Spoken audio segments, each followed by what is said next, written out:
የፀሐይዋ ሙቀት ፊቴን ሲዳብሰው ማጣጣም ፈልጋለሁ። የማለዳውን ጤዛ በቀንበጦቼ ላይ እንዲታይ ፈልጋለሁ። ስለዚህ እሷ አደገች። ሁለተኛዋ ዘርም እንዲህ አለች። እኔ ሰጋለሁ። ስሬን ወደ ታች ብሰድ በጨለማው ውስጥ ምን እንደሚያጋጥመኝ አላውቅም። መንገዴን ቀይሬ ከበላዬ ያለውን ድርድር አፈር ብገፋ ብስክስክ ያለ ስስ አካሌ ይጎዳ ይሆናል። እንቡጤ በግልጽ እንዲታይ ብተወው ቀንድ አውጣ አይበላውም። አበቦቼን በግልጽ ብተዋቸው ሕፃናት ሊነቅሉኝ ይችላሉ። አይሆንም። እንዲሁ መቆየት በጣም ጥሩ ነው ለኔ። ደና እስከሆንኩ ድረስ እንዲሁ መቆየት። እንደዛው ቆየች። በግቢው ውስጥ ሚጭር ዶሮ በጸደያማው ማለዳ ወዳለችበት አፈር መጥቶ ጫር ጫር ሲያደርግ የምትጠብቀውን ዘር አገኘ። ወዲያውኑ ዋጣት። የታሪኩ ፍሬ ሐሳብ ምንድን ነው? ምርጫህ ያሳድግሃል ወይም ያጠፋሃል። በየትኛውም ቦታና ሁኔታ ውስጥ አሁኑኑ ችግሮችን እየተጋፈጡ ለማደግ መጣር ወይም የወደፊቱን ጊዜ አጨልመው እያሰቡ ካሉበት ሳይነቃነቁ ችግሮች በቀላሉ እንዲያጠፉን መጠበቅ። ለስኬት በምታደርገው ጉዞ ላይ በርካታ ውጣ ውረዶች ሊያጋጥሙ እንደሚችሉ አይካድም። ውስብስብ ችግሮችን ሁሉ መተንተን ባይቻልም በየትኛውም ሀገር የሚገኝ ጀማሪ ሥራ ፈጣሪን የሚፈታተኑ የት ይደርሳል የተባለ ታታሪን አደናቅፈው የሚያስቀሩ 4 ታዋቂ መሰናክሎች አሉ። የአንድን ችግር ምክንያት ማወቅ የመፍትሄውን 50 ከመቶ እንደማግኘት ነውና በየትኛውም ቦታና ጊዜ እየተከሰቱ ሊያሰናክሉ ስለሚችሉ ለምን ተዘጋጅተህ አትጠብቃቸውም?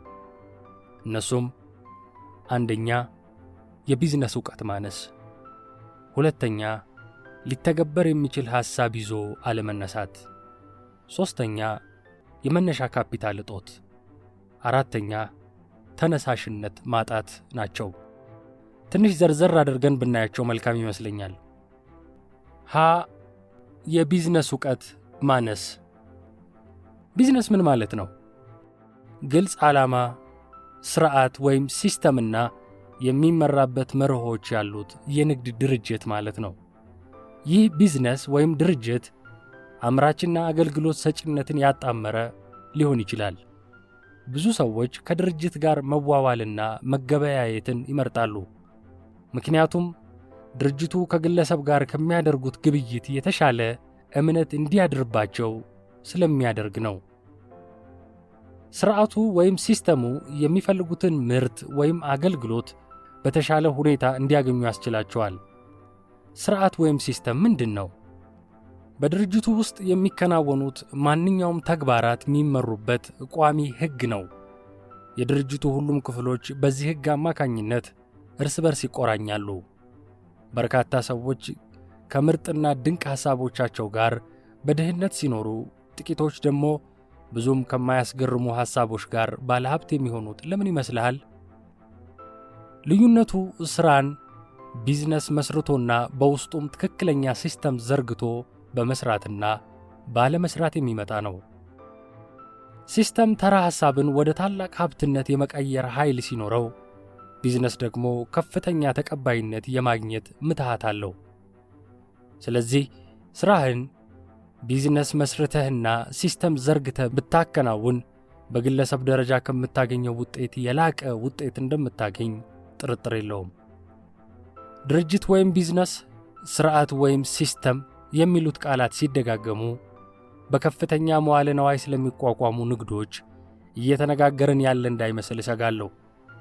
አነስተኛም ሆኑ መካከለኛ ቢዝነሶችን በሲስተም አማካኝነት በማከናወን ስኬታማ መሆን ይቻላል። በቅድሚያ ግን በሲስተም አማካኝነት የሚሠራ ቢዝነስ ለመመስረት 5 መሠረታዊ ነገሮች ሊኖሩ ይገባል።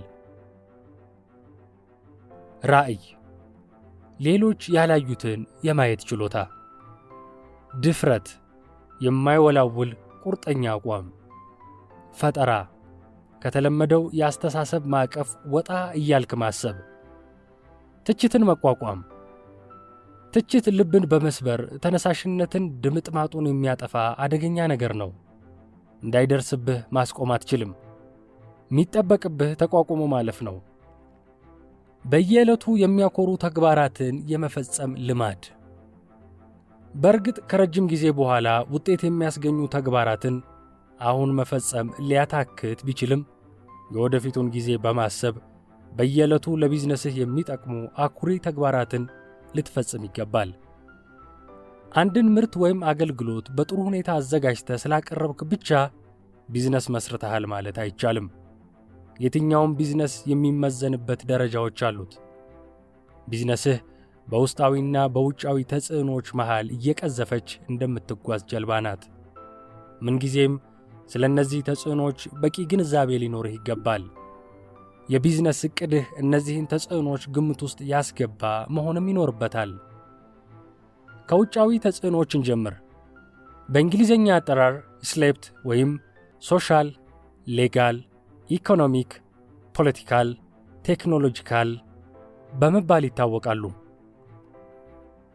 ማ ህ ኢ ፖ ቴ ማኅበራዊ፣ ሕጋዊ፣ ኢኮኖሚያዊ፣ ፖለቲካዊ፣ ቴክኖሎጂያዊ እያልናቸው እንቀጥል። ማኅበራዊ ተጽዕኖዎች። የሰው ልጅ ሕይወት እንደ ግዑዛን ነገሮች ባለበት የሚቀር አይደለም። ገዢዎቼ ሊሆኑ ይችላሉ ያልካቸው ታላሚ ደንበኞች፣ የአኗኗር ዘይቤ፣ ወቅታዊ ምርጫ በተለያዩ ምክንያቶች ይለዋወጣል። በዚህም ቁጥራቸው ሊጨምር ወይም ሊቀንስ ይችላል። ባህላዊና ሃይማኖታዊ ጉዳዮችን ከግምት ውስጥ ማስገባት ይኖርብሃል። ከዕድሜ ጋር ተያይዞ በሚመጣ የፍላጎት ሁናቴ ነባሮቹን እየሸኘህ አዳዲስ ደንበኞች ታፈራለህ። ነጠላዎች ትዳር መስርተው የቤተሰብ ኃላፊዎች ይሆናሉ። ጎልማሶች ጡረታ ይወጣሉ። ሌሎች በርካታ ማኅበራዊ ጉዳዮች በመግዛት ባሕሪያቸው ላይ የራሳቸውን ተጽዕኖ ስለሚያሳርፉ ከቢዝነስ አኳያ አስቀድመህ ልትገነዘባቸው ይገባል። ሕጋዊ ተጽዕኖዎች። አንድን ቢዝነስ ከመመስረትህ በፊት በቀጥታም ሆነ በተዘዋዋሪ ከቢዝነስህ ጋር የሚገናኙ ሕጎችን አስቀድመህ በጥንቃቄ መመልከት ይኖርብሃል። ከመሠረትክም በኋላ መከታተልህን አታቆምም። ምክንያቱም ሕጎች ይቀየራሉ፣ ይሻሻላሉ፣ አሊያም አዳዲስ ይወጣሉ። ይህ ሕጋዊ ጥበቃ እንድታገኝ ከማስቻሉ ባሻገር ነገ ከነገ ወዲያ በሕግ ሊያስጠይቅህ የሚችል አካሄድ ውስጥ እንዳትዘፈቅ ይረዳሃል።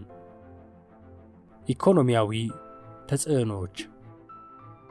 በዝቅተኛ ገቢ ላይ የነበሩ ሰዎች ዛሬ ወደ ከፍተኛ ገቢ ሊሸጋገሩ ይችላሉ። ወይም በአቅራቢዎች ውድድር ምክንያት ባላቸው ገቢ ብቻ ከዚህ ቀደም መግዛት ያልቻሉትን ነገር አሁን መግዛት ይችሉ ይሆናል። ይህ ደግሞ ቅድሚያ በሚሰጡት ነገር ላይ ከፍተኛ ልዩነት ይፈጥራል። የዓለም የኢኮኖሚ ሁኔታ የታላሚ ደንበኞች ፍላጎት ላይ ተጽዕኖ ያሳርፋል። የጥሬ ዕቃዎች አቅርቦት ሁኔታም አብሮ ይለዋወጣል።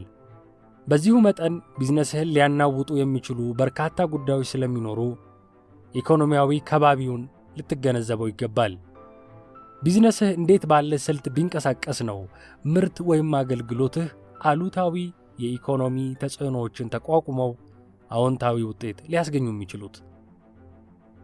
ፖለቲካዊ ተጽዕኖዎች። ሕጎች እንዳሉ ሆነው መንግሥት ፖሊሲዎቹን፣ ሥርዓትና ደንቦቹን ሊቀያይር ይችላል። ይህም በቢዝነስህ ላይ ጫና ሊያሳድር፣ ወጪህን ከፍ ሊያደርግብህ፣ ለተወዳዳሪዎችህ መልካም አጋጣሚ ሊፈጥርላቸው ይችላል። ስለዚህ አስቀድመህ በጥንቃቄ መርምር። የምትሰማራበት ዘርፍን መንግሥት ያበረታታዋል ወይስ ውሎ ባደረ መጠን የዘርፉ ተስፋ እየመነመነ የሚሄድ ነው? ግብር እንዳይበዛብህ ምን ማድረግ ትችላለህ? የቢዝነስ ስትራቴጂህ እነዚህን የመሳሰሉ እውነታዎችን ታሳቢ ባደረገ መልኩ ሊቀረጽ ይገባል። ቴክኖሎጂያዊ ተጽዕኖዎች። የትም ሆንክ የት ከቴክኖሎጂ ተጽዕኖ ማምለጥ አትችልም። እንደምታውቀው ቴክኖሎጂ ዓለማችንን በፍጥነት እየቀየራት ነው። ታዲያ ቢዝነስህ የዚህ አብዮት ተጠቃሚ ወይስ ሰለባ ነው? በቴክኖሎጂ የሚታገዝ ሥራ የበለጠ ጥራትና ቅልጥፍና እንደሚኖረው አያጠራጥርም። የአገልግሎት ወይም የማምረት አቅምህን በከፍተኛ ሁኔታ ያሻሽለዋል። በተቻለ መጠን ቴክኖሎጂን ከመጠቀም ፈጽሞ ወደ ኋላ አትበል። ሊተገበር የሚችል ሐሳብ ይዞ አለመነሳት። አንዳንድ ጊዜ በከፊል የተረዳነውን ሐሳብ ለመተግበር እንጣደፋለን። ባልተሟላ ሐሳብ ከእውነታ ጋር ስንታገል እንከርምና አልሳካ ሲል ወደ ብስጭትና ተስፋ መቁረጥ እናዘነብላለን። አንዳንዶቻችን ግን በሐሳቡ ውስጥ የነበረውን ድክመት ፈትሸን የጎደለውን በማሟላትና እንደ ቶማስ ኤዲሰን ደጋግመን በመሞከር ለስኬት እንበቃለን። ጥረታችንን እርግፍ አድርገን ከጨዋታው ውጭ መሆንን የምንመርጥም አንጠፋም። ሐሳቦችን የመመዘን ችሎታህን እያዳበርከው ልትሄድ ይገባል። ጥሬ ሐቆችን፣ የተፈጥሮ እውነታዎችን። አንዳንዶቻችን ግን በሐሳቡ ውስጥ የነበረውን ድክመት ፈትሸን የጎደለውን በማሟላትና እንደ ቶማስ ኤዲሰን ደጋግመን በመሞከር ለስኬት እንበቃለን። ጥረታችንን እርግፍ አድርገን ከጨዋታው ውጭ መሆንን የምንመርጥም አንጠፋም። ሐሳቦችን የመመዘን ችሎታህን እያዳበርከው ልትሄድ ይገባል። ጥሬ ሐቆችን፣ የተፈጥሮ እውነታዎችን፣ ሳይንሳዊ ሕግጋትን ከማኅበራዊና ከኢኮኖሚያዊ ጉዳዮች አንጻር መመዘን ይኖርብሃል። በእርግጥ ሕጎቹን መስበር ይቻላል። ለመስበር ግን ሕጎቹን ማወቅ ይኖርብሃል። በመስበርህ የምታገኘው ጥቅምም የተረጋገጠ ሊሆን ይገባል። አዎንታዊ አመለካከት የግድ ቢያስፈልግህም የገሃዱ ዓለም እውነታዎችን እስከ መዘንጋት በሚያደርስ ተስፈኝነት መዋጥ የለብህም። ሴኮ የተባለው ሰዓት አምራች ኩባንያ የዓለማችን ቁጥር 1 አምራች በነበረበት ወቅት ነበር የዲጂታል ሰዓት ሐሳብ የተገኘው። እናም የግኝቱ ባለመብቶች ይህንን አዲስ የሰዓት ቴክኖሎጂ ለሴኮ ካምፓኒ በማቅረብ በሽርክና አብረው እንዲያመርቱ ይጠይቁታል።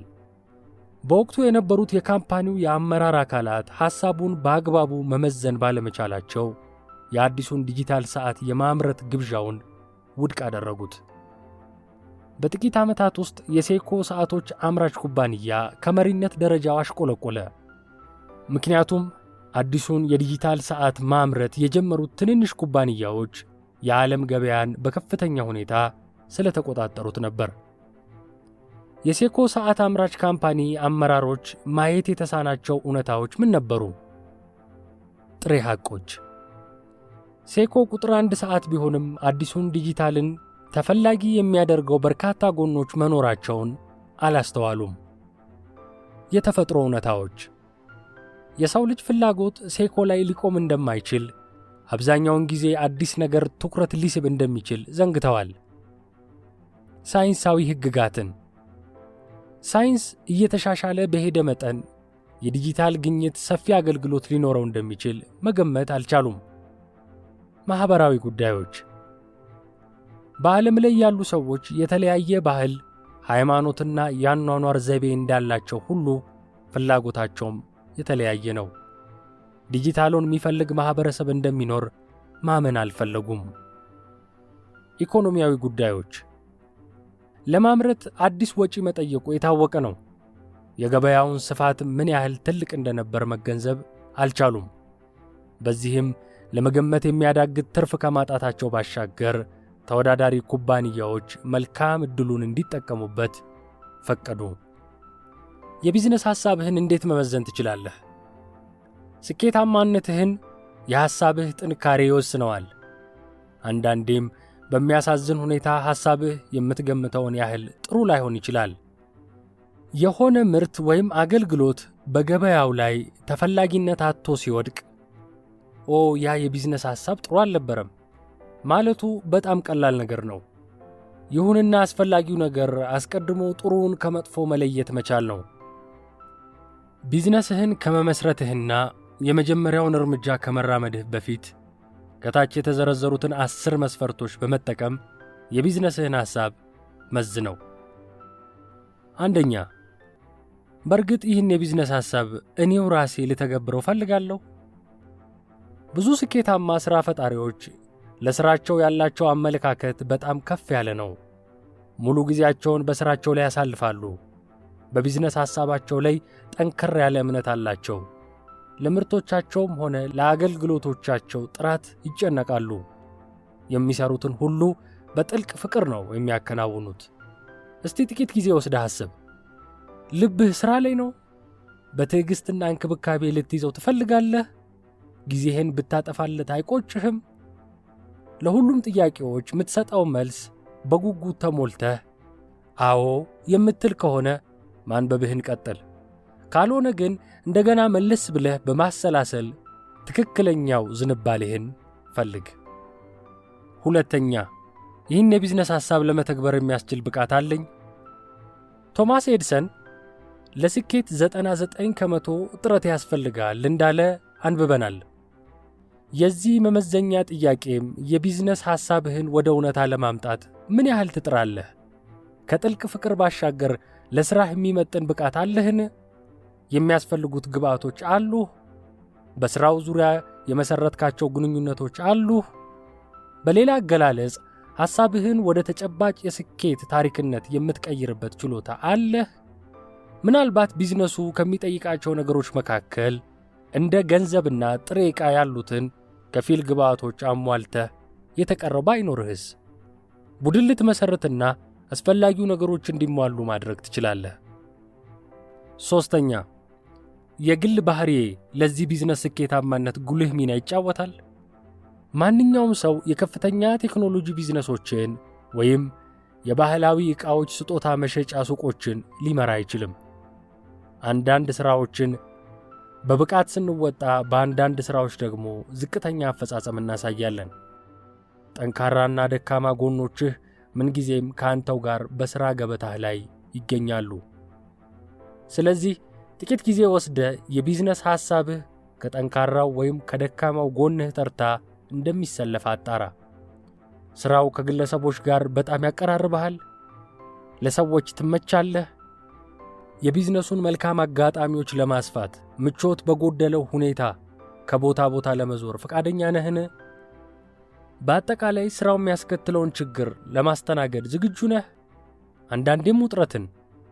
ስኬታማ ሰዎች በሥራቸው ስለሚጠመዱ ጠንካራው ጎናቸው እየጎለበተ ይሄዳል። በደካማ ጎናቸው ዙሪያም ማሻሻያ ለማድረግ ይጥራሉ።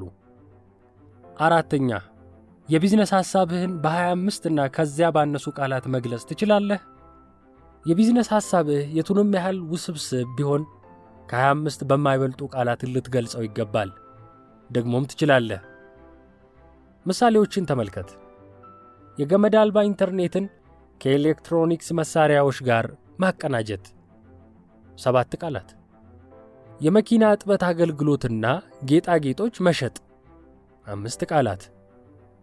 በተክሎች አማካኝነት የአካባቢን ውበትን መጠበቅ 5 ቃላት።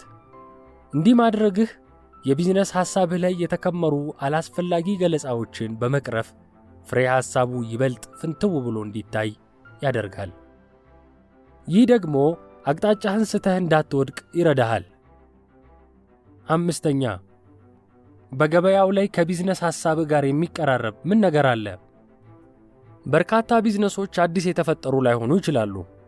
አብዛኞቹ የተኮረጁ ወይም ለአካባቢው እንዲስማሙ ሆነው የተሻሻሉ ይሆናሉ።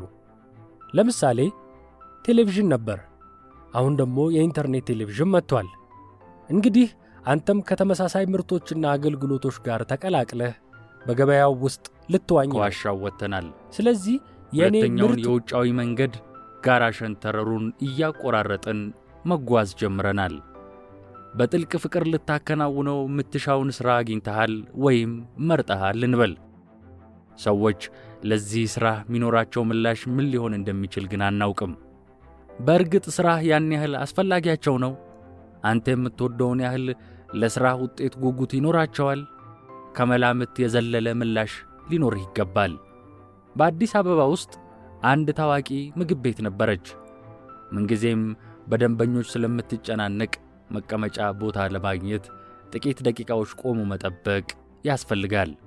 መጠበቅ ብቻ ሳይሆን የሚለቀቁ ቦታዎችን በንቃት መከታተልና ተጠቃሚዎቹ ሲነሱ ቶሎ መያዝ ያስፈልጋል። በረንዳና ጓሮ ጥጋ ጥጉም በተመጋቢዎች ይሞላል። እርግጥ ምግቡ ግሩም፣ ዋጋውም ቅናሽ ሊባል የሚችል ቢሆንም አገልግሎት አሰጣጧ ፈጽሞ ምቹ አይደለም።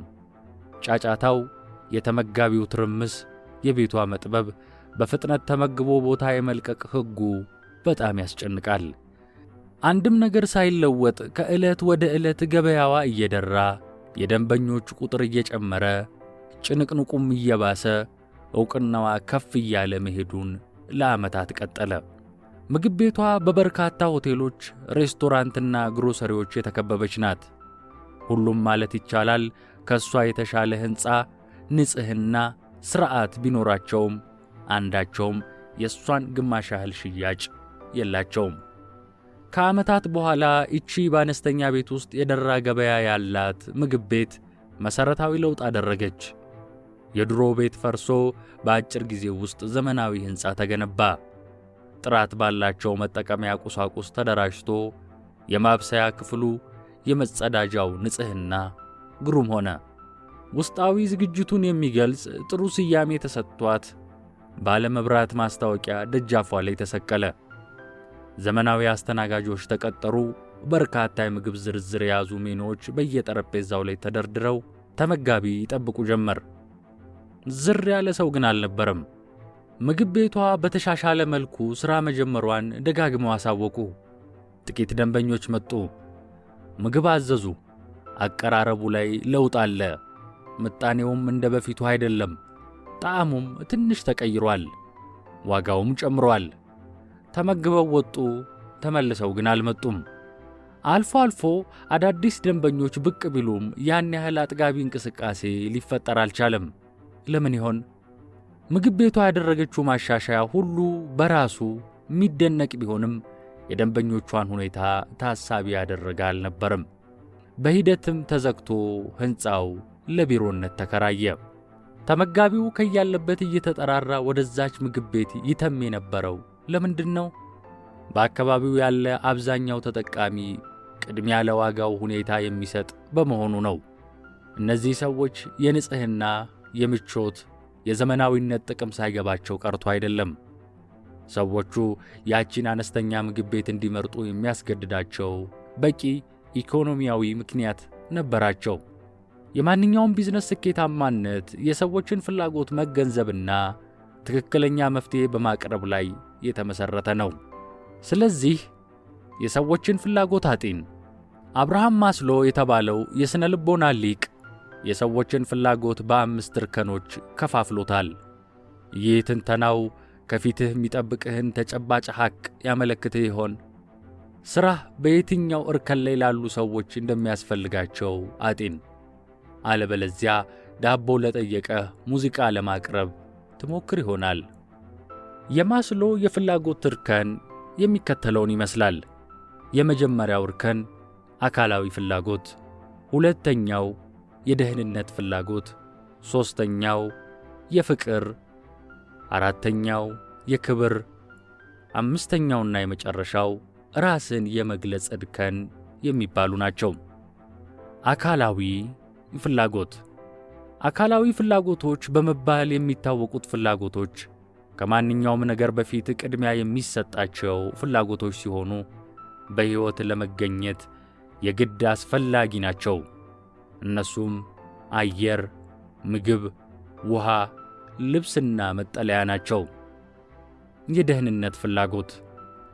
አካላዊ ፍላጎት ከተሟላ በኋላ የሰዎች ዋነኛ ፍላጎት ወደ የደህንነት ፍላጎት ይሸጋገራል።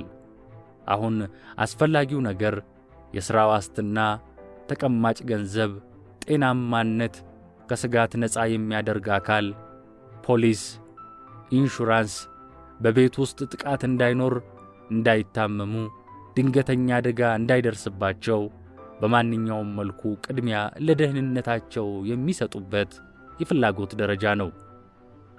ፍቅር። በሦስተኛ ደረጃ የሚመጣው የሰዎች ፍላጎት ከሌላው ሰው ጋር በፍቅር አብሮ የመሆን ፍላጎት ነው።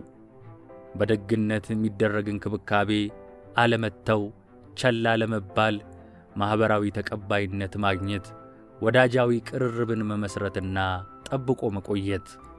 በዚህ እርከን ላይ የሚገኙ ሰዎች ቅድሚያ የሚሰጡት ፍላጎት ነው። ሰዎቹ በመተማመን ማፍቀር ወይም መፈቀርን ይፈልጋሉ። የሃይማኖት፣ የስፖርት፣ የሙያ በመሳሰሉት ቡድኖች ውስጥ መታቀፍን ወይም ከቤተ ዘመድ፣ ከወላጆች፣ ከመምህራን፣ ከሥራ ባልደረቦቻቸው ጋር ጥብቅ ቅርርብ መፍጠር ዋነኛ ፍላጎታቸው ነው። ክብር። ማንኛውም ሰው ራሱን የማክበርና በሌሎች የመከበር ፍላጎት አለው። መመስገን፣ መወደስ፣ ተቀባይነት ማግኘት ዋነኛ ፍላጎታቸው የሆኑ ሰዎችን በዚህ እርከን ውስጥ እናገኛቸዋለን። እነዚህ ሰዎች ከፍተኛ ተቀባይነትና አድናቆትን ለማግኘት የሚለፉ ወይም ለነጻነትና በራስ መተማመናቸውን ለመገንባት የሚጥሩ ሊሆኑ ይችላሉ። ራስን የመግለጽ ፍላጎት። ይህ እርከን ማድረግ የሚፈልጉትን በትክክል ማድረግ የቻሉ ሰዎች የሚገኙበት ነው። አንድን ነገር ማድረግ ብቻ ሳይሆን በተራቀቀ መልኩ ደጋግመው ያደርጉታል። የእነዚህ ሰዎች ፍላጎት በውስጣቸው ያለውን እምቅ ሀብት በማውጣት ራሳቸውን በድርጊት ወይም በሥራ መግለጽ ነው። እንግዲህ እነዚህን የፍላጎት እርከኖች እንደ ጽንሰ ሐሳቡ በቀላሉ በሚለይ ሁኔታ መሬት ላይ አታገኛቸውም።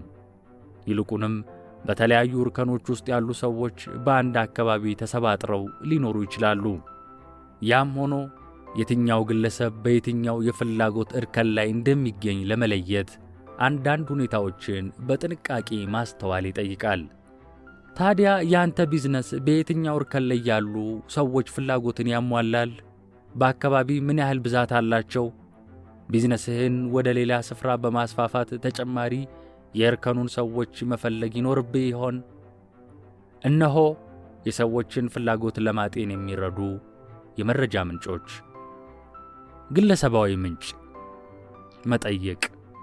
ልታቀርብ ስላሰብከው ምርት ወይም አገልግሎት የአካባቢው ሰዎችን ቀላልና ግልጽ ጥያቄዎችን መጠየቅ።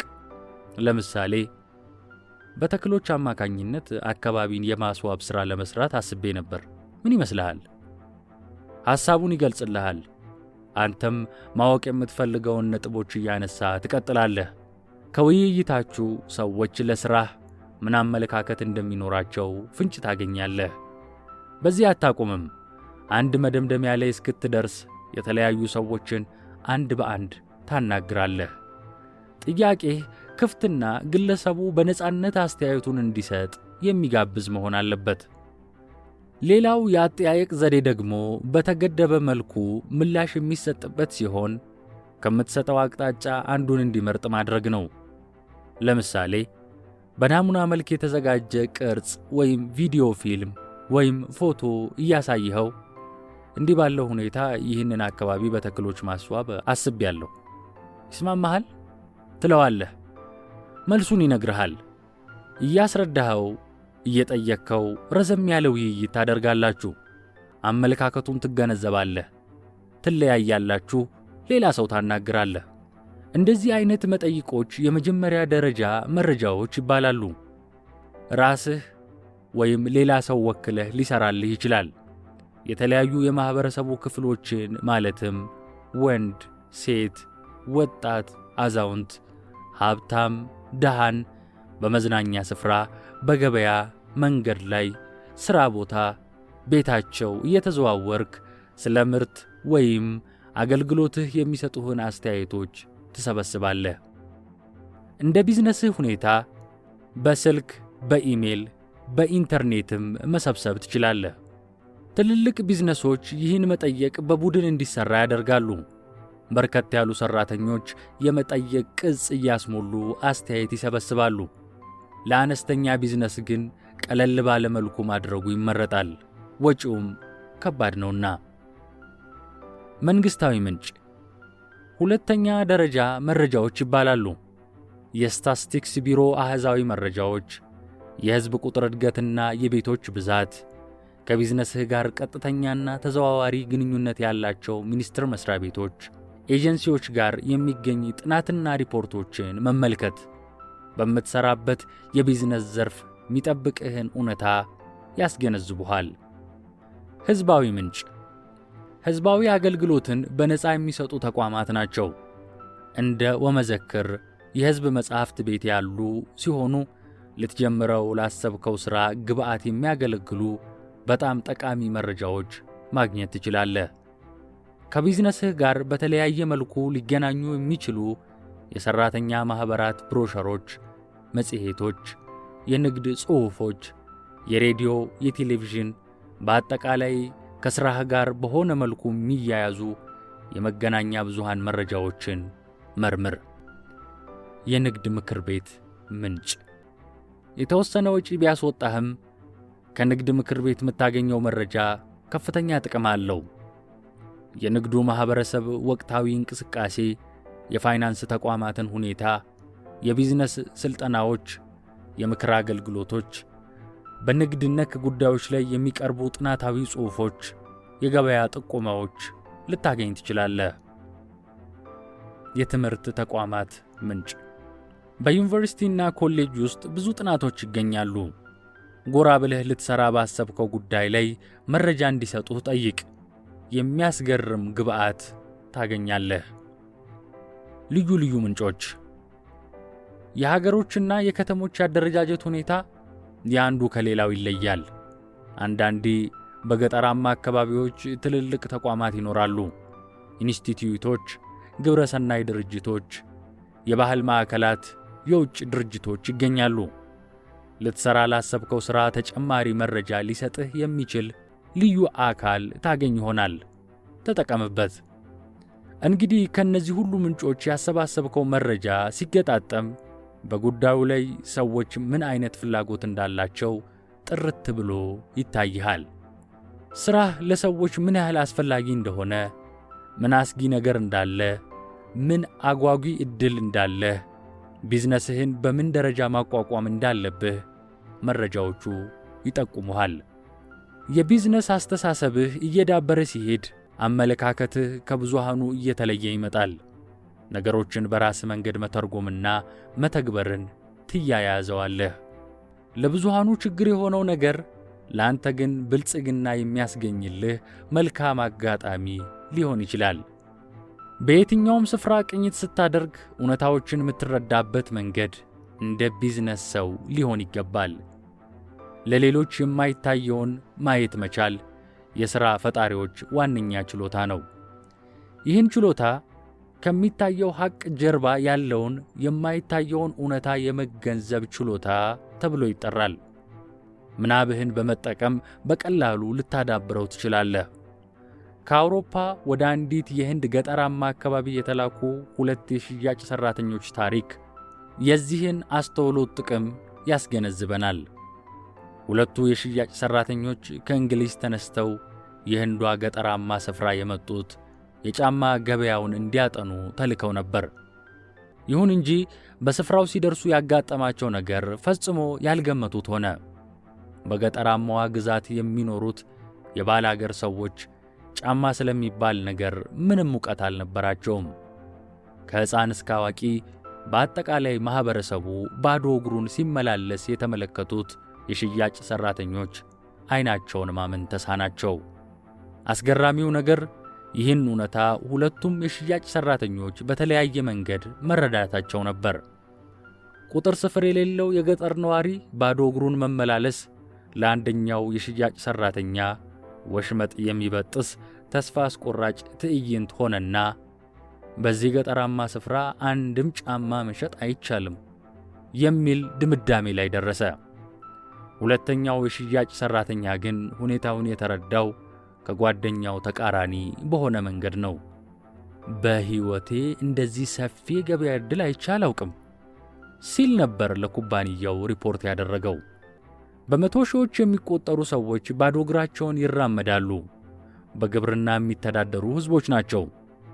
አንድም ጫማ አምራች ያላየው ለማመን የሚያዳግት ዕድል ነው።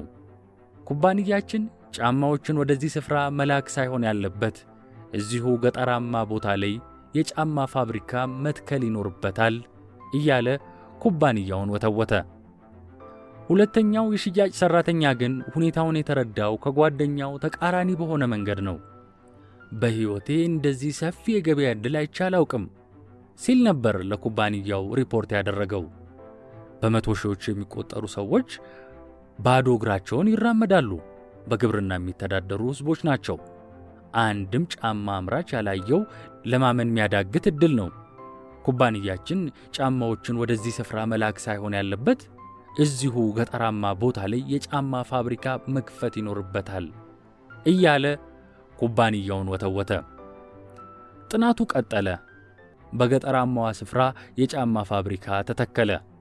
በተመጣጣኝ ዋጋ ለገበያ የሚቀርብ ጫማ ተመረተ። የባላገሩ ሕዝብ ይገዛ ጀመር። አጎራባች አካባቢዎችን ጭምር ያጥለቀለቀ ሰፊ የጫማ ሽያጭ ለረጅም ዓመታት ተከናወነ። ከሚታየው ሐቅ ጀርባ ያለውን እውነታ መመልከት የቻለው የሽያጭ ሠራተኛም ከፋብሪካው ጋር በሽርክና መስራት የሚያስችለውን የሀብት ደረጃ ላይ ደረሰ። የታሪኩ ፍሬ ሐሳብ ምንድን ነው?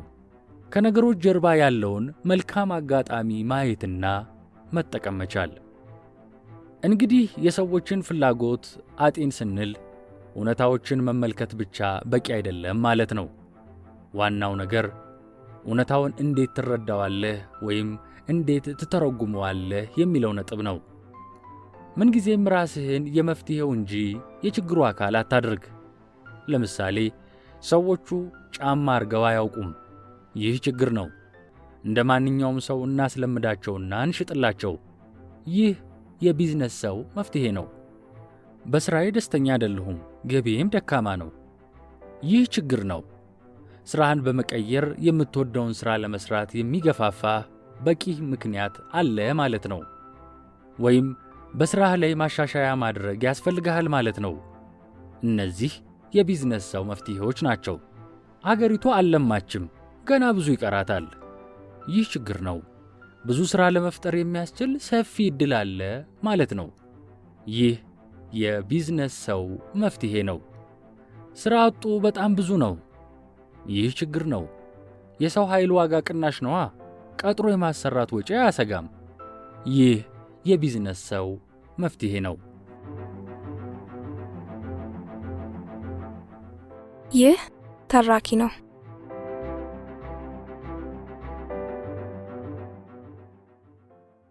ይህ ተራኪ ነው። ምዕራፍ 3 መቼና የት ልስራው? ሁለት የአትክልት ዘሮች በለም አፈር ላይ ጎን ለጎን ወድቀዋል። ማደግ እፈልጋለሁ አለች አንደኛዋ ዘር።